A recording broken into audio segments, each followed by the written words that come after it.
नौकरानी एक घर के लिए कितनी जरूरी होती है, आइए देखते हैं। अरे बहू, ये देख, सारा साबुन बर्तन में रह गया। ये नौकरानी कोई काम नहीं करती, गंदा काम करके चली जाती है और ढेर सारा पैसा ले जाती है। अरे मम्मी जी, उसने तो साफ किया ही था। मेरे ही हाथ से इस ग्लास में सर्फ गिर गया था। अरे बस कर झूठी, उसे बचाने के लिए सारी जुगत लगा ले, लेकिन मैं तो इसे निकाल कर ही रहूंगी। हमारे जमाने में ना कोई नौकरानी थी और ना ही ये चिकने बर्तन। चूल्हे के जले बर्तनों को राख रगड़ कर साफ किया करती थी मैं। अरे माँ जी, मैं कहाँ बचा रही हूँ उसे। और वैसे भी आजकल नौकरानी जरूरत नहीं, स्टेटस सिंबल बन गया है। अब आप बताओ, मैं मुन्ना को नीचे घुमाने ले जाऊं तो लोगों से क्या बोलूं? झाड़ू पोछा खुद लगा रही हूँ।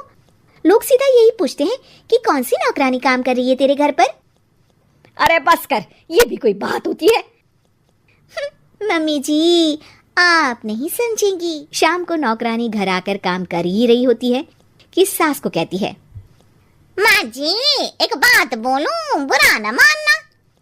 अरे वैसे तो मुझे तेरी शक्ल ही पसंद नहीं है, बात क्या खाक पसंद आएगी। अरे माँ जी, सुन तो लीजिए क्या कह रही है। तो मैंने कौन सा उसका मुंह पकड़ लिया है? अरे माँ जी, वो लाल साड़ी पहनती हो ना, ना पहना करो। सास का गुस्सा अब तो 7वें आसमान पर होता है। अरे वाह जी वाह, क्यों ना पहना करूं? और तू होती कौन है ये बताने वाली कि मैं क्या पहनूं क्या ना पहनूं? अरे माँ जी, पूरी बात तो सुन लो, वो बोलना क्या चाह रही है। अरे बुरा न मानो आंटी जी। अरे कौन आंटी? अपनी उम्र देखी है तूने? 2-4 साल ही छोटी होगी मुझसे और मुझे आंटी बोल रही है। बहू सर पर हाथ रख लेती है। अरे अच्छी खासी उम्र दराज हो और आंटी ना बोलूं? मैं तुम्हारी बहू से भी 4 साल छोटी हूँ। क्यों दीदी? बोलती भी क्या, एक तरफ सास यानी पति की माँ, तो दूसरी तरफ नौकरानी जिसके बिना घर का काम नहीं चल सकता। वो दरअसल माँ जी की शादी में बहुत जल्दी हो गई थी ना। अच्छा ये झगड़ा छोड़ो, ये बताओ तुम माँ जी को लाल साड़ी पहनने से क्यों मना कर रही हो? वो ना, इनकी उम्र की सारी औरतें सोसाइटी में इनके लिए बात करती हैं कि तुम्हारी सास बुढ़ी घोड़ी लाल लगाम है। बहू को ये सुनकर गुस्सा आ जाता है। अरे वाह वाह, कौन बोलता है जी? खुद क्या है यहाँ की औरतें, बाल सफेद लेकिन टाइट जींस और कोई कुछ भी पहने। अरे पहनना हमारा निजी हक है, किसी को कुछ हक नहीं बनता कि वो मेरी सास के लिए कुछ बोले।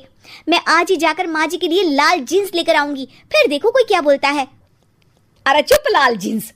अरे सुन नौकरानी के बच्ची, जाकर बोल दे उन लोगों से कि उन लोगों की तरह मैं उड़ती नहीं फिरती हूँ घर बार छोड़कर। अपने बच्चों और नाती पोतों में मन लगाती हूँ, ना कि सारा दिन ताश के पत्तों में आंख गड़ाकर 3 पत्ती खेलूं।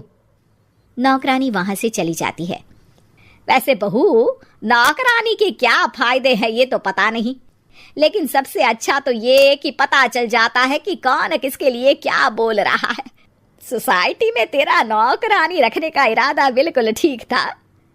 अगले दिन उन लोगों के घर की बेल बजती है। बहू दरवाजा खोलती है कि सामने कुछ औरतें खड़ी होती हैं। अरे बहू, कहाँ है तेरी सास? बुला जरा।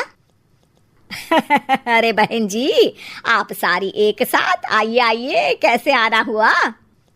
अरे 3 पत्ते खेलने आई हैं, क्यों खेलोगी? क्यों नहीं, वैसे भी बड़े दिन हो गए, एंटरटेनमेंट हुआ नहीं। बहू जा जाकर पकोड़े तो बना ला। अरे बस करिए, आगे कुछ पीछे कुछ। वैसे तो कहती है कि परिवार पर ध्यान देती है, हमारी तरह 3 पत्तियां नहीं खेलती। हमने कौन सा परिवार छोड़ दिया? सास सक पका जाती है। अब ये किसने कहा? मैं तो कहती हूँ कि मैं भी थोड़ा बाहर निकलूं। आपने ही तो कमला नौकरानी से ये सारी बात की थी। सास और बहू को अब सारी कहानी समझ आ जाती है कि सोसाइटी की औरतें क्यों भड़क रही हैं। माफ करिए आंटी, मैं छोटी हूँ, लेकिन फिर भी पहले तो आप लोगों ने माँ की लाल साड़ी का मजाक उड़ाया था ना। हाँ हाँ उड़ाया था, लेकिन उससे पहले तो तुम लोगों ने हमारी जीन्स के बारे में बात की थी। अरे क्यों ना पहने हम जीन्स, तुम्हारे पैसों की थोड़ी ना है। सास और बहू सर पकड़कर बैठ जाती है। देखा बहू, ये खेल कर गई तेरी नौकरानी। यहाँ की बात वहां तो वहां की बात यहाँ। दोनों किसी तरह औरतों को समझा बुझाकर घर भेजती है और कसम खाती है कि नौकरानी को नौकरानी ही रहने देंगी।